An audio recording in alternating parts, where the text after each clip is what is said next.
من اكتر الحاجات اللي بتاثر في نفسيتنا سواء سيدات او رجال هو مشكله تساقط الشعر. عشان كده حابه اكلمكم باستفاضه عن مشكله تساقط الشعر، والاول لازم نعرف الاسباب قبل ما نحط بروتوكول العلاج.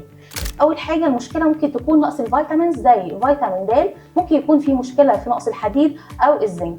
تاني حاجه هي التغيرات الهرمونيه اللي ممكن تحصل وقت الحمل او الرضاعه. تالت سبب وده اهم سبب واللي بنشوفه كتير في العياده وهو فرد الشعر بالبروتين او استخدام صبغه الشعر، وده من اشهر الاسباب اللي بتدمر فعلا بصيلات الشعر وممكن توصل ان الشعر يتحرق ونوصل لنتيجه سيئه جدا جدا. علشان كده اول حاجه ان احنا لازم نهتم بالفيتامينز، بنكتب بروتوكول مناسب بياخد معانا من حوالي 3 شهور ل 6 شهور، مش اقل من كده. العلاج معانا بيطول شويه، اقصى مده معايا 6 شهور، واوعدك ان شعرك يرجع طبيعي بنسبه 100%.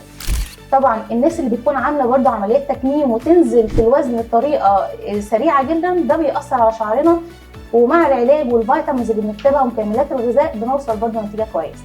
عندنا في العياده بالاضافه للروتين اللي كتبناه في البيت هو ان احنا نستخدم جلسات زي جلسات الاوكسيزونز، ودي نتائجها حلوه جدا جدا وبتوصل معانا ل 100%. في جلسات برضو زي استخدام الخلايا الجذعيه او مسمى الستيم سيلز، في استخدام الميزوثيرابي، والميزوثيرابي مع بروتوكول الاوكسيزونز مع الخلايا الجذعيه كومباينيشن يوصلنا لنتائج مرضيه. ما تقلقيش خالص، ان شاء الله نوصل لنتيجه حلوه جدا. معاكم دكتور اسراء عبد الرحمن، اخصائي الجلديه والتجميل والليزر بعيادات ليفل بفرع مدينتي.